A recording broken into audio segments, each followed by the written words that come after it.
हिमालको बासले दिएको सङ्केत, विश्वमा प्रेम र शान्तिको दस्तावेज, हिमाल पारीको जिल्ला मनाङ। नेपालको गण्डकी प्रदेश अन्तर्गत पर्ने एक हिमाली जिल्ला हो। राजधानी काठमाडौँबाट करिब 220 किलोमिटर उत्तर पश्चिमतर्फ रहेको मनाङ तनहुँको डुम्रेबाट लमजुङ जिल्लाको सदरमुकाम बेसी सहर हुँदै पुग्न सकिन्छ। हिमालभन्दा पारी पनि गौँथलीको गुँड झैँ सजिएको मानव बस्तीहरू रहेको हुनाले यसलाई हिमाल पारीको जिल्ला भनेर पनि चिनिन्छ। यसै जिल्लाका 4वटा गाउँपालिकाहरूमध्ये नासौँ गाउँपालिका पनि एक हो। मध्य पहाडी भूभागदेखि उच्च हिमाली क्षेत्र समेट्ने यो गाउँपालिका 709.58 वर्ग किलोमिटर क्षेत्रफलमा फैलिएको छ। यो गाउँपालिका साबिकको धारापानी, ताचै बगरछाप र थोचै गाविसलाई समायोजन गरी बनाइएको हो। पूर्वमा गोर्खा जिल्ला, पश्चिममा चामे गाउँपालिका, उत्तरमा नार्पाभूमि गाउँपालिका र चीनको स्वशासित क्षेत्र तिब्बत, दक्षिणमा लमजुङ जिल्ला रहेको यो गाउँपालिका प्राकृतिक रूपमा आफै पनि अति सम्पन्न हुनुका साथै मनाङ जिल्लाको मुख्य प्रवेशद्वार पनि हो। कुल 9वटा वडामा विभाजित यो गाउँपालिकाको केन्द्र नासो गाउँपालिकाको धारापानी गाउँ विकास समिति कार्यालयलाई तोकिएको छ। मर्स्याङ्दी नदीको किनारमा अवस्थित धारापानी यहाँको व्यापारिक केन्द्र हुनुका साथै पर्यटकहरूको विश्राम स्थलको रूपमा समेत चिनिन्छ। साहसिक पदयात्राका लागि चर्चित मनाङ जिल्लामा हरेक वर्ष पदयात्राका लागि स्वदेशी तथा विदेशी पर्यटकहरूको बाक्लो उपस्थिति हुने गर्दछ।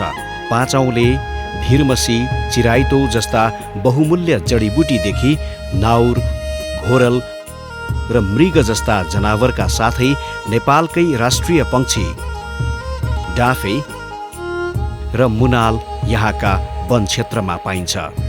हिमाली दृश्यावलोकन गर्न चाहनेहरूका लागि 8000 मिटर भन्दा अग्ला हिम श्रृङ्खला, हिम नदी र हिमतालहरू आकर्षणका केन्द्र रहेका छन्।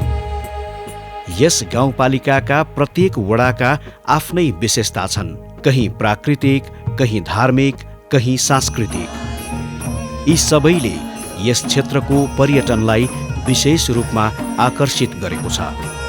पाग्याने, छोयती, तामराङ, थोचे, बगरछाप र दानाक्यू गुम्बा जस्ता धार्मिक स्थलहरू नासो गाउँपालिकाको धार्मिक आकर्षणको रूपमा रहेका छन्।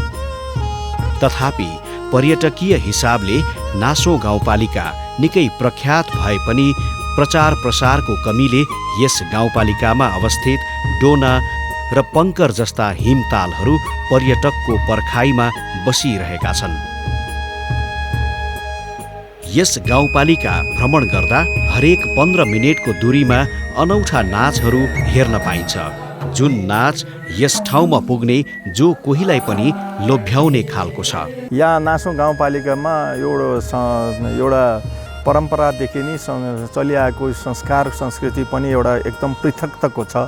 जस्तै अब ताचेमा चाहिँ टोफो नाच, अब चाहिँ यो नाचे गाउँमा चाहिँ हरिण नाच, त्यसै गरिकन चाहिँ यो कृष्ण चरित्रहरू, त्यसै गरी स्यापुरू डान्सहरू छन् र नाचेमा गुरुङहरूको पुरोहितको रूपमा रहेको एउटा घ्याप्रे, उहाँहरूको कुरामा पनि प्रमोट गराउनको लागि चाहिँ गाउँपालिकाले ध्यान केन्द्र चाहिँ निर्माण गरेका छौँ। नाचैमा रहेका घ्याप्रेङ अर्थात् गुरुङहरूको पुरोहितबाट हुने अनौठो संस्कार यस गाउँपालिकाको अर्को छुट्टै विशेषता हो।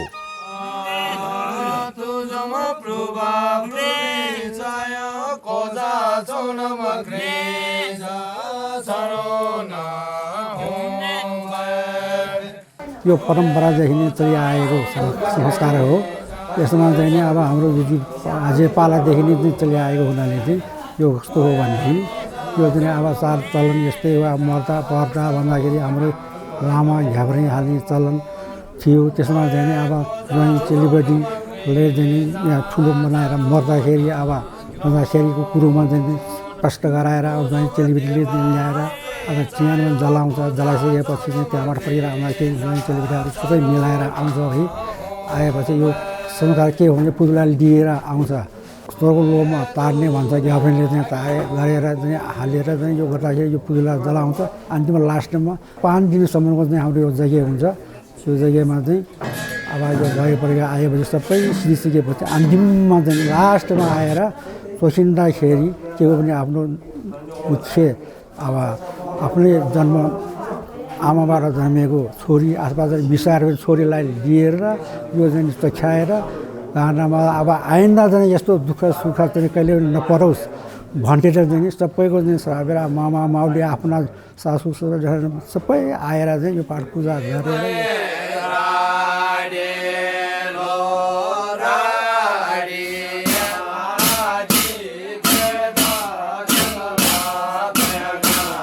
यो मृत्यु संस्कार हाम्रो सुरुवातमा जुन व्यक्ति मृत्यु हुन्छ त्यसलाई चाहिँ हामीले उसलाई सेलाउनको लागि उसलाई जलाउनको लागि सुरुवातमा आएर हामीले उसको आत्मालाई जिउँदो राख्न लागि हामीले उसलाई मनाउनुपर्छ। हाम्रो शास्त्रअनुसार पढेर मन्त्र अनुसार चाहिँ उसलाई चाहिँ जगाएर राख्नुपर्छ र उसलाई चाहिँ सेलाउँछ र सेलाउँदाखेरि पनि उसको चिनो नाङ मासु तिनीहरू चाहिँ चिनो राख्छ। गुरुङको चलनअनुसार ज्वाइँ चाहिन्छ। ज्वाइँले चाहिँ त्यो तिनीहरू सबै कार्यहरू चाहिँ ज्वाइँले गर्नुपर्छ। त्यो पुतलामा राखेको आत्मालाई फेरि हामीले भेडामा फेरि उतारेर त्यो भेडालाई चाहिँ भोलिपल्ट चाहिँ हामीले छोड्छ। त्यो हाम्रो विधिअनुसार मन्त्रअनुसार पढेर छोडेर अनि उसले जसलाई रुचाउँछ जुन मान्छेलाई रुचाउँछ त्यसलाई नै उसले मन्चिन्छ, उसको अगाडि मन्चिन्छ स्वर्ग तार्नको लागि। हामी ग्याब्रीले मात्रै सक्दैन। हामीले त विधि त पढ्ने हो तर विधिअनुसार चाहिने फेरि हुन्छ। त्यहाँ चाहिँ छोरा चाहिन्छ, छोरी चाहिन्छ, ज्वाइँ चाहिन्छ, माउली चाहिन्छ, दाजुभाइ चाहिन्छ, हाम्रो गाउँले दाजुभाइ सबै चाहिने हुन्छ कि। त्यहाँदेखि सबै मिलेर मात्रै बल्ल उसलाई चाहिँ स्वर्ग तार्न सक्ने हो। हरेक 3 वर्षको अन्तरालमा तिहारको अवसर पारेर मनाइने हरिण नाचले यहाँको छुट्टै विशेषता बोकेको पाइन्छ।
हाम्रो यो नाचलाई चाहिँ हरिणा नाच भन्छ। यो हाम्रो चाहिँ यो गाउँ चाहिँ स्थापना भएको चाहिँ कयौँ वर्ष अगाडिदेखि नै यो हाम्रो यो मान्छेको चाहिँ सभ्यता बिस्तार हुँदै आएपछि यो चाहिँ के त मान्छेले चाहिँ के त यो सिकारी अवस्थाको चाहिँ के अनुकरण गरेर चाहिँ यो हरिणा नाचको चाहिँ नकल गरेर भनौँ न। अब राम र लक्ष्मणले चाहिँ अब यो हाम्रो यो हरिणा सिकारी खेलेर अनि चाहिँ मार्ने चाहिँ यही यसको चाहिँ अन्तिम लक्षण भनेको त्यही हो। र हामीले चाहिँ यो बेलामा चाहिँ यसरी चाहिँ हाम्रो चाहिँ हरेक तिहारमा 3 वर्षको बिच अन्तरमा यो हरिणा नाच चाहिँ देखाउने हाम्रो चाहिँ प्रचलन छ। यो चाहिँ यसको चाहिँ यो राम र लक्ष्मणले चाहिँ के त अब सिकारी लिएर होइन कुकुर लगाएर अनि यसरी मार्ने चाहिँ चलन गरिएको छ। यसै गरी स्यापुरू नाच कृष्ण चरित्र नाचले पनि यहाँको विशेष महत्त्व बोकेको पाइन्छ।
अन्नपूर्ण संरक्षण क्षेत्र पदयात्रा, लार्के पास मनास्लु पदयात्रा तथा माथिल्लो मनाङ पदयात्राका लागि यस गाउँपालिका क्षेत्र भएर यात्रा गर्नुपर्दछ। तपाईँको चाहिँ अब विभिन्न किसिमको चाहिँ वन्यजन्तुहरू हेर्न सकिन्छ। हामी अवलोकन हिँड्नुमा चाहिँ बाटोको अब एकदम त्यो वैध हो भने गएर विभिन्न ठाउँ अनुसारको जातीय अब केही चिजहरू चाहिँ हामीले भेट्न सकिन्छ। चराचुरुङ्गीदेखि लिएर चारखुट्टे जनावर अब सबै हामीले चाहिँ हेर्न सकिन्छ। त्यसैले चाहिँ यो अलिकति अगाडि बढाउन पाए सबभन्दा ठुलो चोरी शिकारबाट चाहिँ हामी वञ्चित हुन्छ भन्ने चाहिँ मलाई ठुलो आशा पनि छ। यस गाउँपालिकाभित्र पर्यटकको सेवालाई मध्यनजर राख्दै विभिन्न सुविधा सम्पन्न होटल, लज तथा गेस्ट हाउसहरू सञ्चालनमा छन्। हाम्रो अब भिमताङमा चाहिँ अब सञ्चालनमा आएको होटेलहरू चाहिँ अब जम्मा 18 छन्। बनाउन लागेको चाहिँ 2टा जति छ। त्यसमध्येमा चाहिँ हामी अब पर्यटकहरू चाहिँ लगभग अब 400-500 जना चाहिँ अटिन्छ।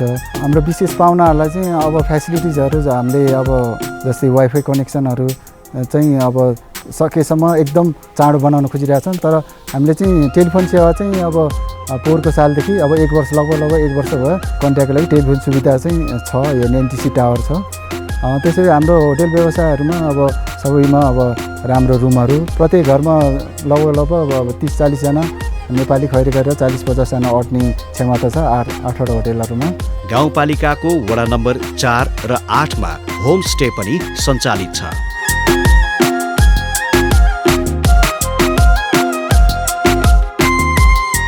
घले र गुरुङ समुदायको बाहुल्यता रहेको यस नासौँ गाउँपालिकामा घले, गुरुङ, लामा, पुनेल, बिष्ट, थकाली, विश्वकर्मा, परियार र नेपाली लगायत विभिन्न जातिहरूको व्यवस्थित बसोबास रहेको पाइन्छ।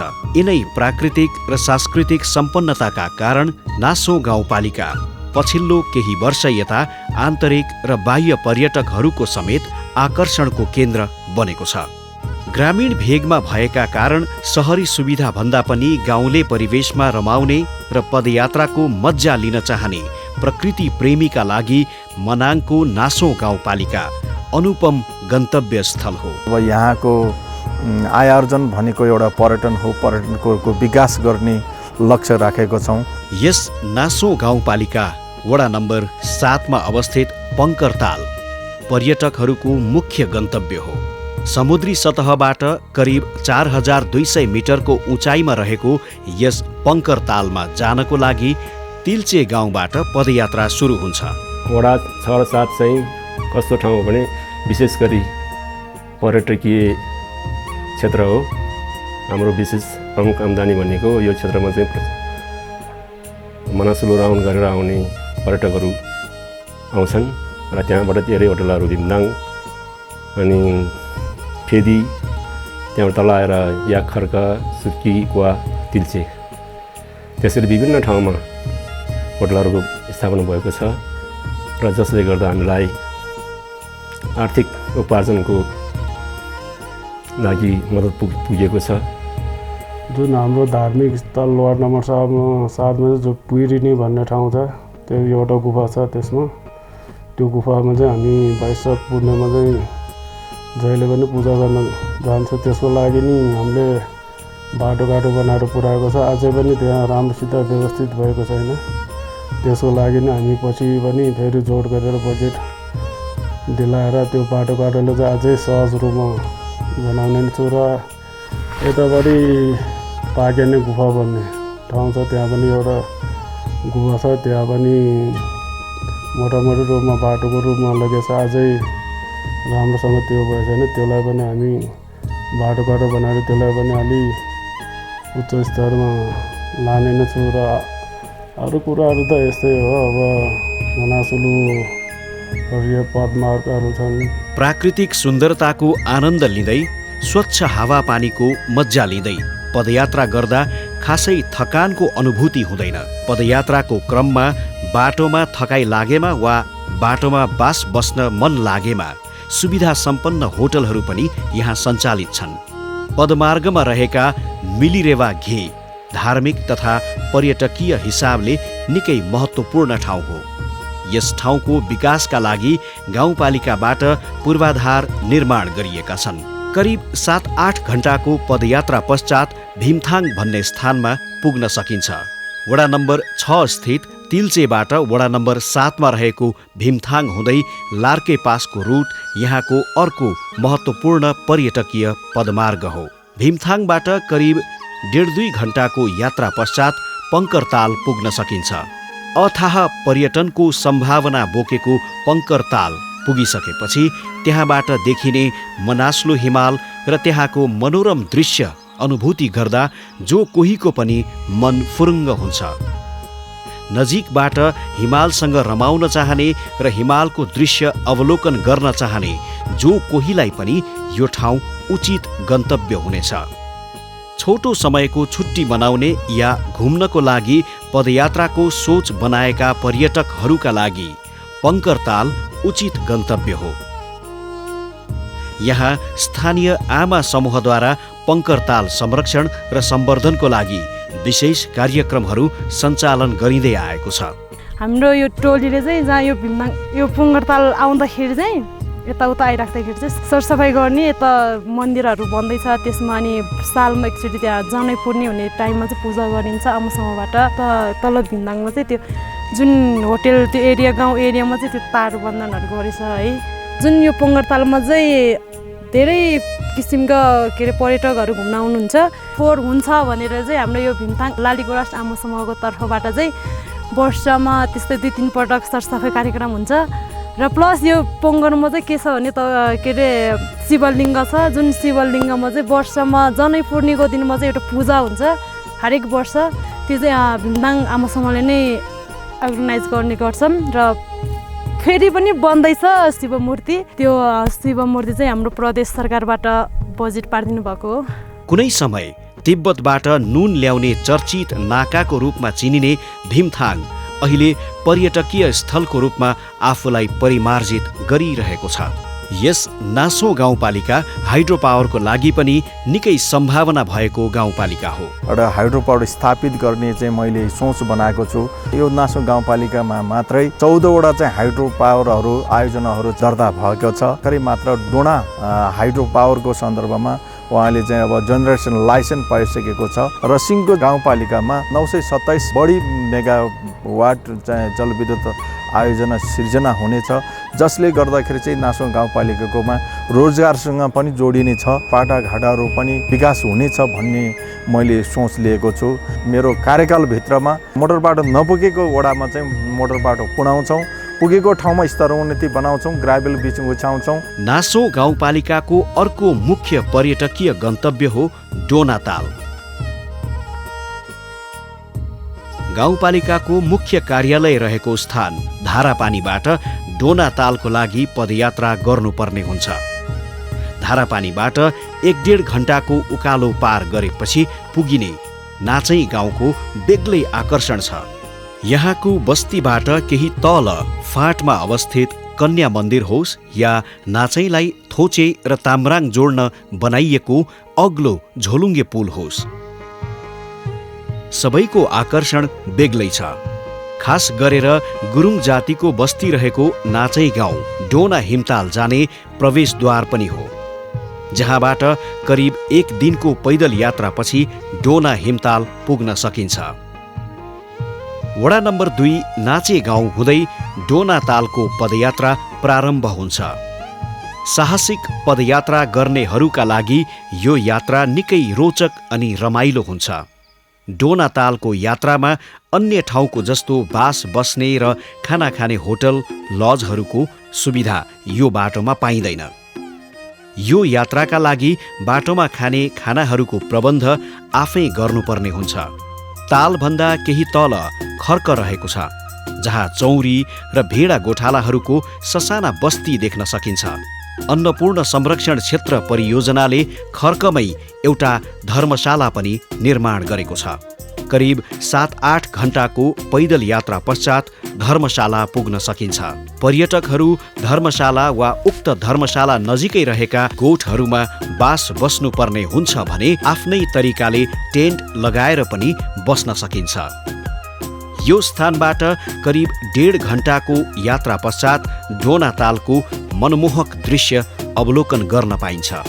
समुद्री सतहबाट करिब 4050 मिटर उचाइमा अवस्थित डोना तालको मनोरम दृश्यावलोकनको साथमा नजिकैबाट हिमाललाई अनुभव गर्न पाउनु नै यहाँको मुख्य विशेषता हो।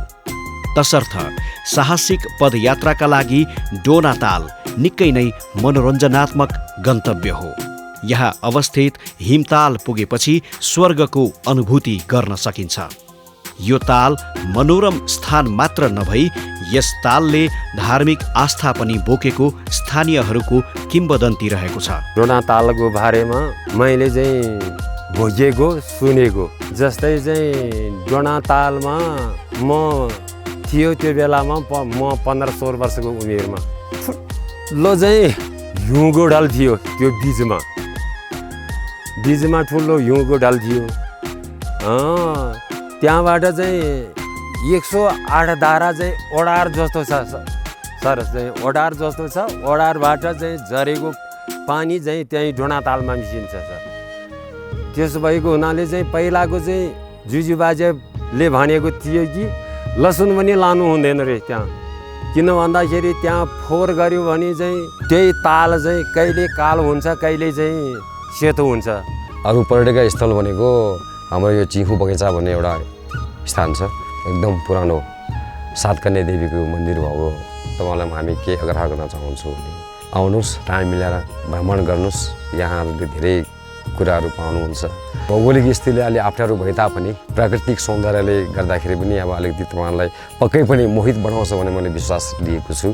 त आफ्नो ठाउँमा भएको स्कुलमा यति अब गुणस्तरीय शिक्षा पाउन नसक्दाखेरि धेरै बच्चाहरू, धेरै विद्यार्थीहरू गाउँभन्दा बाहिर पलायन हुन अब गइरहेको अवस्था छ हैन।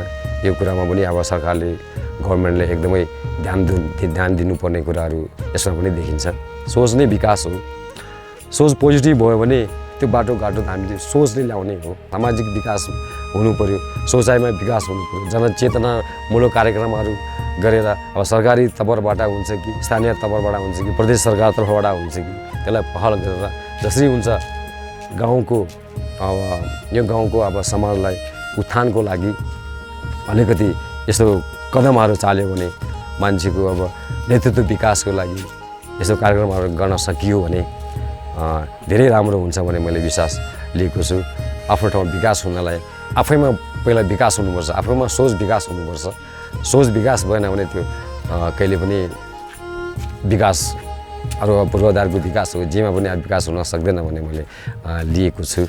गाउँलाई चाहिँ कसरी विकास गर्ने त होइन, अब यहाँको जुन के अरे कल्चरहरूलाई चाहिँ यहाँको वातावरणलाई कसरी चाहिँ संरक्षण गर्ने भनेर चाहिँ हाम्रो सरकारले आमासमा गठन गरिदिनु भएको थियो। हामीले पनि उहाँहरूकै कामहरूलाई फलो गरेर हामीले चलाइरहेका छौँ र हामीले के गर्दैछौँ भने हामीले प्रत्येक हप्ता चाहिँ बाटो सरसफाइ गर्ने कार्यक्रम अहिले पनि चलाइरहेका छौँ र गाउँमा चाहिँ अब इन्कमको स्रोत के पनि छैन होइन। त्यसकारण चाहिँ कसरी इन्कमको स्रोत कसरी जुटाउने भनेर चाहिँ हामी आमाहरूको सबै सरसल्लाहले चाहिँ विदेशमा कमाउन जानुहुन्छ।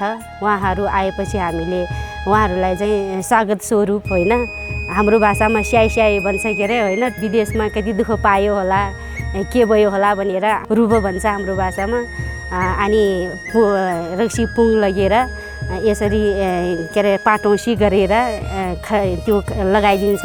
राम्रो फैएर आउनुभयो स्वागत भनेर हामीले चाहिँ गर्छौँ र आफ्नो गाउँकै मातृभाषामै लेखिएको गीतहरू मार्फत चाहिँ हामीले उहाँहरूलाई स्वागत स्वरूप नाच पनि देखाउँछौँ। सहयोग स्वरूप चाहिँ केही रकमहरू दिनुहुन्छ र त्यही रकम हामीले दुरुपयोग नगरिकन एकदम राम्रोसँग सङ्कलन गरेर हामीले यस्तै विकासको कामहरूमा के अरे प्रयोग गर्छौँ। गाउँमा कोही पाहुनाहरू आउनुभयो भने के गर्नु पर्यो भने हामी आमा समूहबाटै स्वागत सत्कार गर्ने चलन हाम्रो छ। यस पालिका अन्तर्गत अन्य पर्यटकीय स्थलहरूमा ताम्राङ गुम्बा, डाफे लेक, मार्खै डाँडा, ताल गाउँमा अवस्थित झरना र नाचै गाउँ जोड्ने झोलुङ्गे पुल लगायतका स्थानहरू उचित गन्तव्य हुन्। के देखिन्छ भने तालको नाम कसरी रहन आएछ भने सबभन्दा हिजोको जमानामा उताबाट ठुलो पहिरो आएर यताउता दुइटै पहिरो आएर मर्स्याङ्दी ब्लक भएर त्यसपछि भएर ताल हुन गएछ। त्यो पछि त्यो पानी कटेर गइसके पश्चात बल्ल यहाँ बस्ती बस्न सुरु भएछ। त्यसपछि गएर यहाँ चाहिँ एकदम पर्यटकीयको सम्भावना बगेको मनङ जिल्लाभरिमा सबभन्दा पर्यटकीय सम्भावना बगेको गाउँ र सुन्दर वडा पनि पर्दछ। र यस वडा सुन्दर हुनमा यो माथिल्लो छहराको पनि अति सौन्दर्यता छ, किनभने यो भदौ असोजमा त्यो छहराले गर्दाखेरि नि यहाँ मनङ प्रवेशद्वार ठक्क आउने बित्तिकै मान्छेहरू बाहिर देशका पर्यटकहरू के भन्न थाल्छन् भने ओहो मनङ जिल्ला यस्तो रहेछन्, किन ताकि त्यो मनङ जिल्लाको ताल भन्ने कुरो यो विदेशसँग तुलना गर्ने ठाउँ रहेछ, स्विजरल्यान्ड जस्तो रहेछ भनेर चाहिँ त्यसरी भन्न थाल्छन्। यहाँ आउने आन्तरिक तथा बाह्य पर्यटकहरूलाई मध्यनजर गर्दै उल्लेख्य मात्रामा होमस्टेहरू सञ्चालन गरिएका छन्, जसका कारण यहाँका स्थानीयहरूलाई रोजगारी समेत प्राप्त भएको छ। विगत 3-4 वर्षदेखि होमस्टे पनि सञ्चालनमा रहेको छ र यहाँ 26 दूरीबाट जुन यो होमस्टे सञ्चालन भएको हो, जुन पर्यटकीय धार्मिक स्थलहरू सातकन्या देवी जुन परापूर्व कालदेखि नै चल्दै आएको माघ महिनाको 1 गतेको दिनमा मेला लाग्छ र त्यो एउटा आफ्नै किसिमको छुट्टी विशेषता रहेको छ। विश्वमै कहीँ पनि नभएको वैशाख महिनामा जुन टोङ पूजा गरिन्छ। भन्नुपर्दा मनाङ जिल्लाभरिकै एउटा अन्नको भण्डार पनि भनिन्छ। गाडीको बाटो अहिले स्तरोन्नति भइरहेको छ।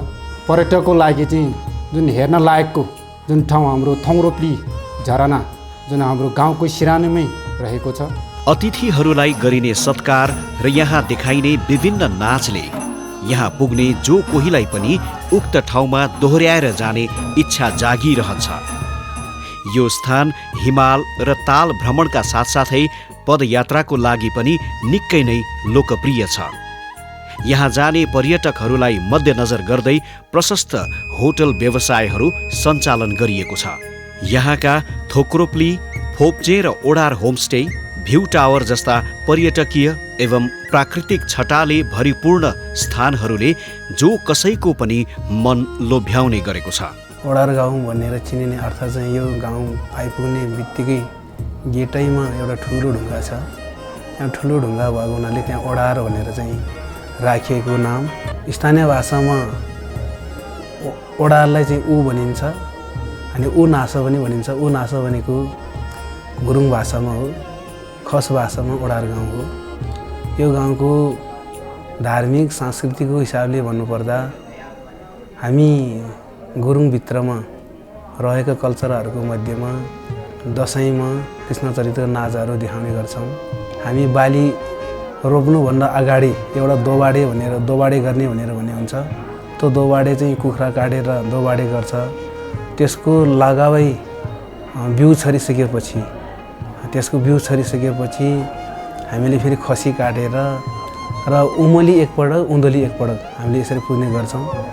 र अरू फेरि हामी फेरि त्यो भित्रै रहेर पनि फेरि रम्ने भनेर भनिन्छ। फेरि रम्ने भनेर भन्दाखेरि वर्षमा एकपटक वैशाखमा अथवा जेठमा हामीले त्यो बौद्धिक धर्म अन्तर्गत पर्छ। त्यो फेरि लामा हालेर हामीले फेरि त्यसलाई फेरि पुरा बाली नालीको रक्षा गर्नको निम्ति त्यो पूजा पनि हामी गरिन्छ।